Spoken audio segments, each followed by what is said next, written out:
I live in a very rural, mountainous area of California, and at this time was working as a cook in a restaurant and bar. I was 24 and not in the best place financially at the time, so I had been borrowing my uncle's car to drive to and from work. I worked from 5 p.m. to 11 p.m. I know everyone in this area well, and I don't have a single enemy. I get along with everyone. One night, I had gotten done closing up the kitchen and decided to have a beer before going home. The bartender was talking to a fellow community member and trying to get him to go home. He was too drunk for his own good. There were some out-of-towners that weren't too fond of the locals' demeanor, and it seemed like it was getting intense between them. I just saw it as a local that I knew as being annoyingly drunk but perfectly harmless. I had my beer, went out, and got in the car. I could see inside the bar and spotted the drunk local, completely smashed. I felt bad for not offering a ride home, but I was tired from work and told myself he'd be okay. I drive away. Mind you, there are no street lamps and no buildings. It's the middle of nowhere, pitch black and very quiet. I realized about a mile from the bar that I should turn around and offer the local a ride home. He didn't live far, and it wouldn't be far out of my way to do so. I turn around at a muddy turnout and go back. I get in the bar, and I basically was short with the local and told him that I would pick him up in the morning and he could get his truck, sober. I also said that I'll give him a ride home tonight. I was 24 at the time, and a small-built female. He was a smaller-built, mid-30s looking male. I knew this guy had hit on me in the past, but I assumed he was just a 35-year-old weirdo who was lonely. I always shrugged off his advances. Anyway, with a couple of minutes of reasoning, he finally hopped in the car and I took off, driving towards his home. It's about 5 miles away on winding mountain roads. I didn't notice anything really at first. He seemed drunk, quiet, and mumbly. But not too long into the drive, he starts saying thank you and how nice I am to help him out. I say the usual. Of course, no problem. I couldn't let him be there, knowing full well he wasn't able to drive. This is where I start getting creeped out. I make a turn on the road he lives on. It's a long road and not many properties out there. All of the driveways are long, about a mile or two, so you don't see any houses. He gets really quiet and it's dark in the car. I can't see him really well. I notice him look at me though. I could see the reflection of his eyes from the dim lights on the radio. This is something I remember very vividly. His eyes were gleaming kind of green from the lights on the radio knobs. He was just looking at me. I, without returning his gaze, said, "What's up? Why are you looking at me like that?" He says to me, "You're so pretty, and I never get this chance to be alone with you." I shrugged it off, trying to play it cool, although I started regretting my decision. All of a sudden, he reaches over to me while I'm driving and tries to put his hand. I'm assuming it was on my breast, but instead, his hands land on between my shoulder and neck. I start yelling at him, telling him to stop. I slam on my brakes in the middle of the road. No one is behind me. There's no one for miles. Then, I scream at him to get out of the car right now. I repeat it over and over. At this point, I had my hands off the wheel and I was trying to push him out of the car. I had leaned over and opened the car door. I had never, in my life, realized my own strength, my own weak strength. This 30-something male was not budging against me. I notice him laughing a really sloppy laugh. He says, "You and I both know that no one is around." I told him we just left the bar and at least 5 people know where I am going, so he should stop. I handed him a flashlight, told him to walk home, and I was done with him for the night. He is quiet for a minute before saying, "I don't feel like walking much." The way he said it scared the living hell out of me. I start screaming, not like a horse scream, but like an ear-piercing scream. I knew the scream was strong and loud, and I had even hurt my own ears, just hoping someone had their windows open somewhere off in the woods. But nothing happened. We struggled for what felt like minutes as he kept trying to come at me. This entire time he was kind of laughing. He was drunk, so that was probably my only advantage. He was sloppy and trying to attack me for whatever reason. I pushed on him like I had never pushed on anything in my life. I pushed so hard that I felt my arms just burning with pain. When he finally gets out of the car, I slam on the gas, not even bothering with the door. Remember, I was headed down a long road in the middle of nowhere and not on my road. It's a dead-end road after about 20 miles, so I keep driving down this road I know well, knowing full well I will need to stop to turn around.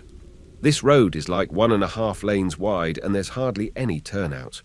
When I finally do, I turn around fast and in someone's dirt driveway, afraid of the car being still for even a second. I take off driving, knowing he'll be up ahead any second. I never see him. I never see him again. He was a local I'd known for years and saw frequently. I don't know if he took off to another area from embarrassment or what, but I never saw him again. I arrived home shaking, red, scratched, and out of breath. My boyfriend and our friend were at home playing Jenga, and I told them immediately. They knew who it was too, and they went to try and find him. We never saw him again.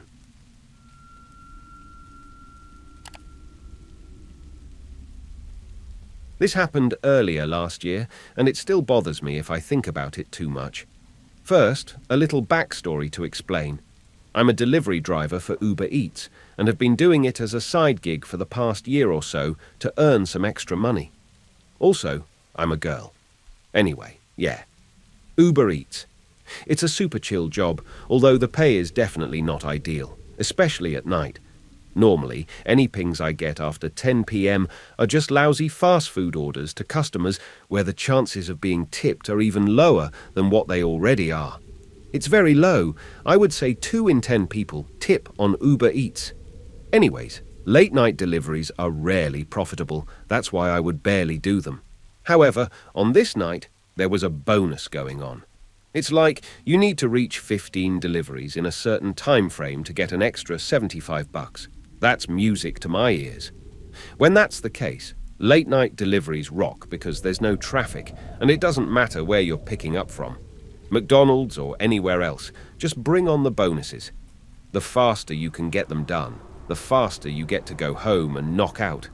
Open roads all the way works for me. I was on a roll and finished my last run at 2:30 in the morning. I cashed my bonus and called it a night. For context, this took place in downtown San Diego.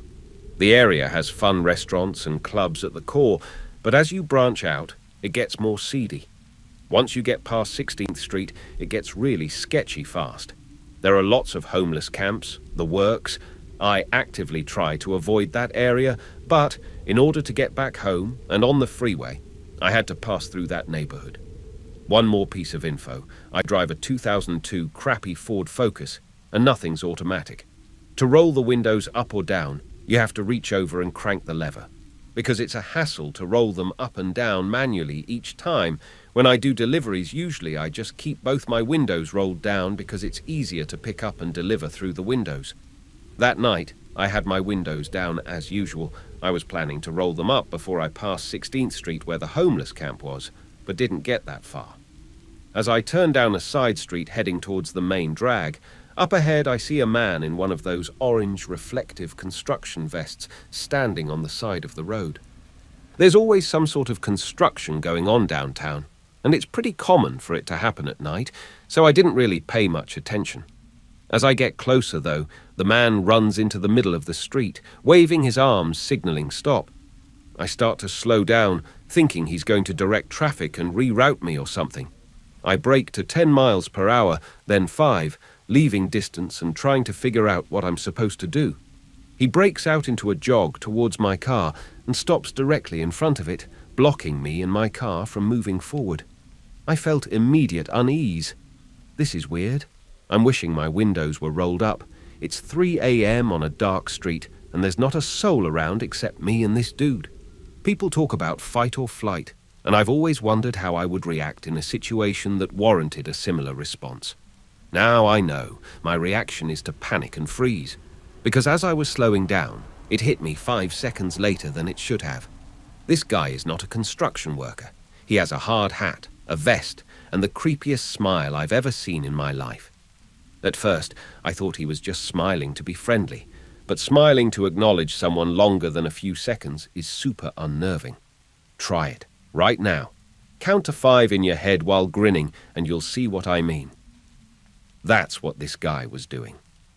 Now that he's in front of me, I can tell he's probably homeless. That, or just don't know. My guess is that he's in his late 50s. He's just staring at me, wild-eyed and smiling all teeth. Honestly, his smile and mannerisms, the best way I can describe it is Twisty from American Horror Story. Google him if you want to, no pressure if you don't. Literally, though, this guy looked insane. I obviously should have reversed, but my brain was panicking, and I didn't think that fast. I'm frozen in my car thinking this is how I die. This whole time, he's not saying anything and just leering. Then, like a ninja, he jumps onto the hood of my car and slams his fists against my hood. I am frozen in terror just watching this guy. He starts pounding on the hood of my car, crawling around on his hands and knees. He was not saying anything, just crawling and staring at me. That was the most terrifying part. He never broke eye contact once during all of this, and he never stopped grinning. The thought of my windows being open made me want to throw up, but at the same time, breaking eye contact and moving to roll them up felt scarier, like if I made any sudden moves or looked away, he would try to come inside the car. He never said a word. I think it would have been less scary if he said something, but he didn't. He just pounded his fists on the car and stared. In all reality, this whole encounter probably lasted all of 15 or 20 seconds, but it felt like days. I am freaking out, and before I can gain the sense do anything remotely intelligent, I see headlights in my rear-view mirror coming up behind me from down the street. This man sees them too, and in an instant he jumps off my car and breaks off into a run, behind me heading towards the new car. Jesus Christ, I floor it and don't look back until I'm halfway home on the freeway, and at this point, it's all adrenaline. For a long time after that, I stopped delivering at night. I sure as hell don't go to that section of downtown anymore, and I take the longer route home. What I realized from this is how naive I can be to just automatically trust someone just because they have a uniform. Like, I didn't even question slowing down at first, even though the situation was sketchy as hell. It was the opposite, actually. In my mind, I was comforted by the fact that somebody trustworthy was on the road. My subconscious thoughts went like, oh, nice. A public servant doesn't want me making a wrong turn. By the time I stopped, it would have already been too late if this guy wanted to attack me.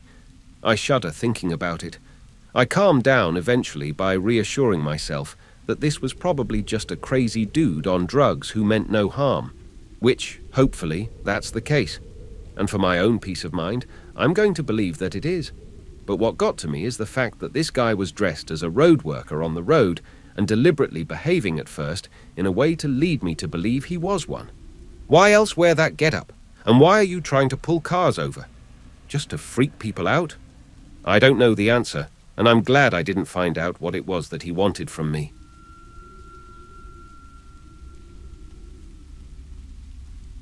This happened over 20 years ago. I was driving back home with my girlfriend at the time. It was Christmas Eve, and my mother's family used to hold a large celebration at my aunt's house in Estacada. This was my girlfriend's first time meeting with my extended family, but she got on quite well with them. We spent the majority of the afternoon and evening talking, playing poker, opening presents, and drinking an assortment of adult beverages. My girlfriend had been quite inebriated by the time we had to leave. Therefore, I'd be driving us home. It was around 11 p.m. or so. I was driving my girlfriend's car along Highway 211. Now, this stretch of road is surrounded by farms and dense patches of forest, and parts of it are unlit. But there was nothing to fear. I grew up in this area, so I knew this road like the back of my hand. The both of us were just driving and talking away, just two young lovers making the most of our moment together. There is a portion of the highway that descends down an enormous hill before crossing Deep Creek. Surrounding both sides of the road are thick forests, and there are no lights. The only thing we could see was the area directly in front of our headlights. I drive down the hill, cross the bridge, and uphill through more forest. It was, as the highway starts to flatten out, that it happens. Something sprints across the road so suddenly that I almost hit whatever it was. I slam on the brakes. I turned to my girlfriend and asked her if she saw it. She confirmed that she had, but she couldn't make out what it was. Maybe it was a coyote, as they are a fairly common sight in this area, but something felt off about it. Whatever it was that ran in front of the car disappeared into the woods next to the road. Coyotes don't usually just dart out in front of cars, at least not like that anyway. So for some reason, I decide to check it out. I turn the car around and switch on the high beams to better light up the forest in which this thing had vanished in. I step out of the car and walk towards the woods. I don't see anything, but now it feels like perhaps I'd made a grave error. My heart is pounding and the hairs on the back of my neck are standing at full attention, but I still don't see anything unusual in the trees. Suddenly the car's horn blasts.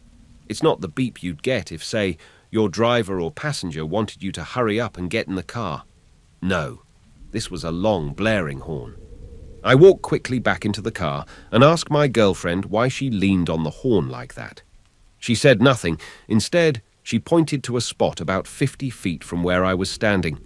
I looked over in that direction, and that's when I saw it. Surely, this was the thing that ran in front of our car. It was a man. He was completely naked. His skin was covered in dirt and mud, and in one of his hands, he was holding a hatchet. He looked back at us, and then he smiled and waved to us just before turning around and walking back into the forest. Needless to say, we got the hell out of there. Once we were safely driving again, my girlfriend explained what had just happened. While I was trying to look for the man in the area he initially vanished in, he circled back around and came out from another spot in the forest beyond my car headlights.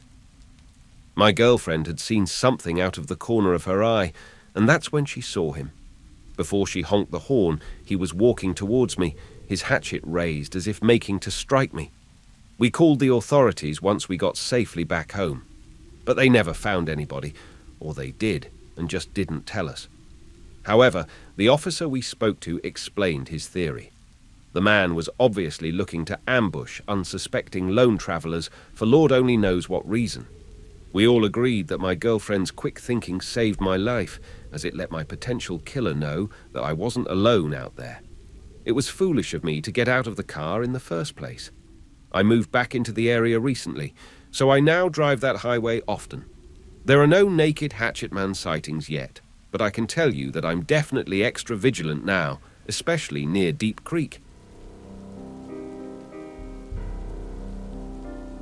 Please drop a like and subscribe to Eerie Echoes for more horror stories. As always, thank you for watching.